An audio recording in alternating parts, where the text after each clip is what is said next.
Quentin Tarantino's Oscar-nominated movie puts notorious serial killer Charles Manson and his followers, the Manson family, back in the spotlight. Obviously, everything we are about to talk is a huge spoiler, so be cautioned.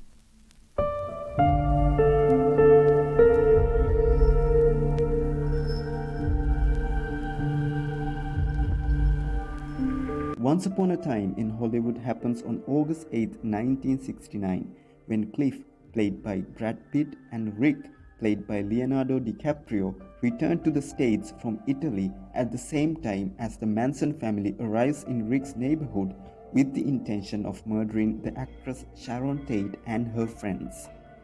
But Tarantino gives this infamous night a twist.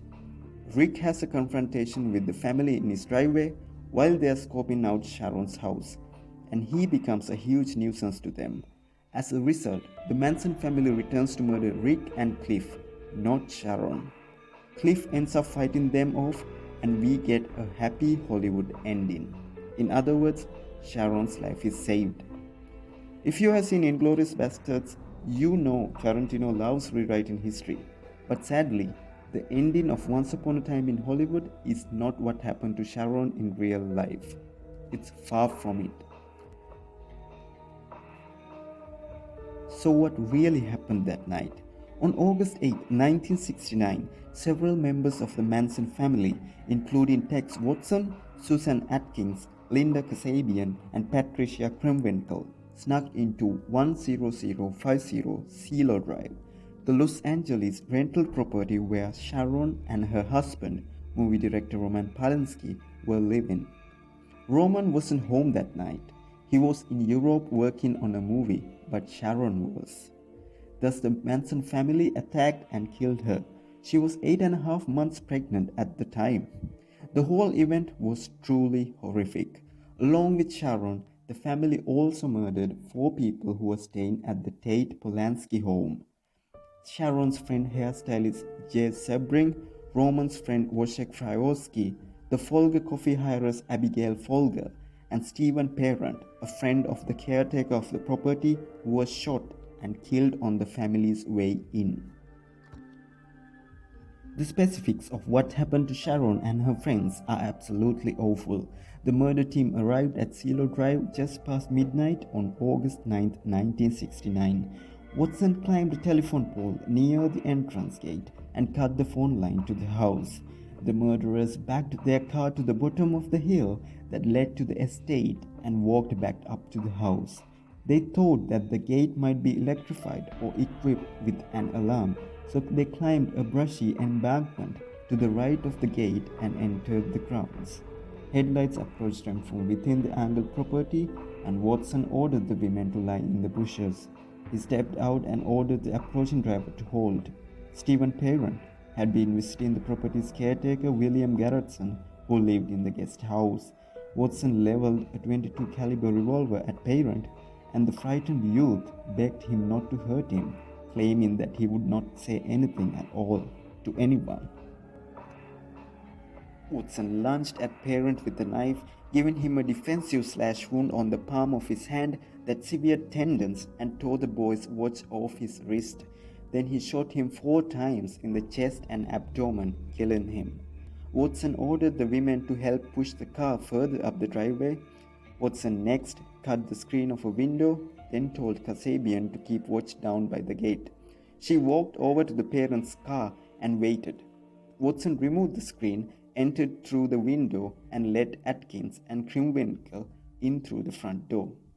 He whispered Atkins and awoke Fryoski, who was sleeping on the living room couch.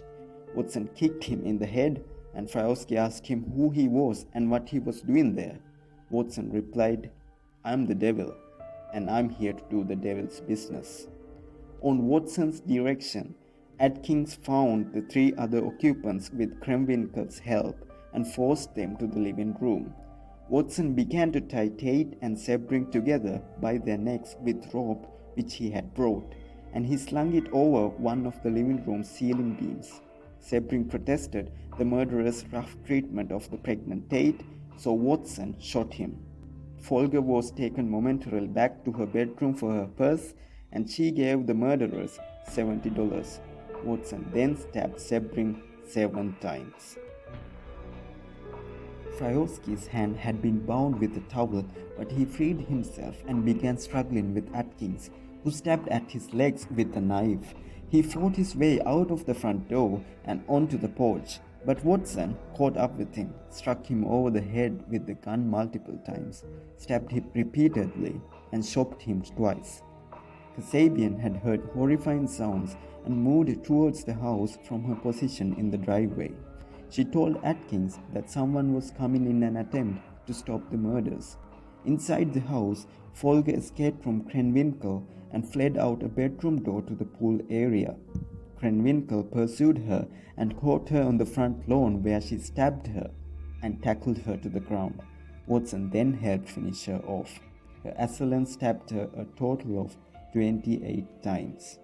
Fryoski struggled across the lawn, but Watson murdered him with a final flurry of stabbing. Fryoski suffered 51 stab wounds and had also been struck 13 times in the head with the butt of the Watson's gun, which bent the barrel and broke off one side of the gun grip, which was recovered at the scene. In the house, Tate pleaded to be allowed to live long enough to give birth and offered herself as a hostage in an attempt to save the life of her unborn child. But Atkins or Watson or both murdered her, stabbing her 16 times.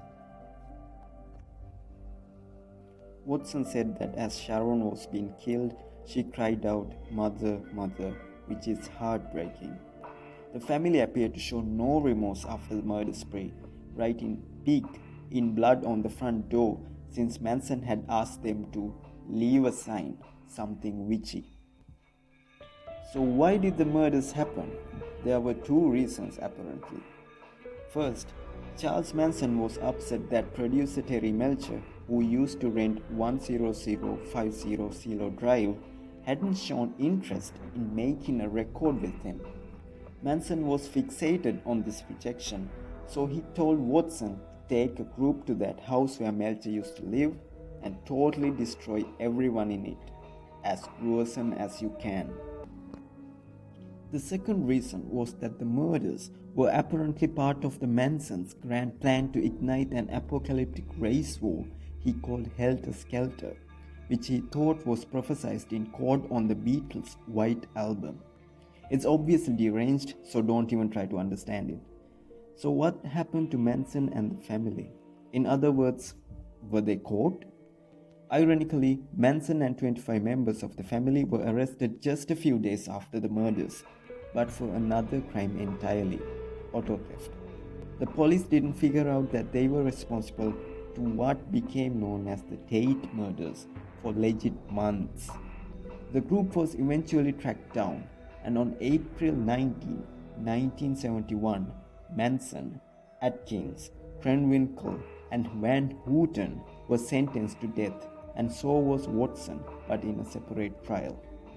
But their sentences were reduced to life in prison once the death penalty was abolished in California. Watson, Van Houten, and Krenwinkel are still in jail, while Atkins died in 2009. Manson died in prison from natural causes on November 2017, ending the horror story forever.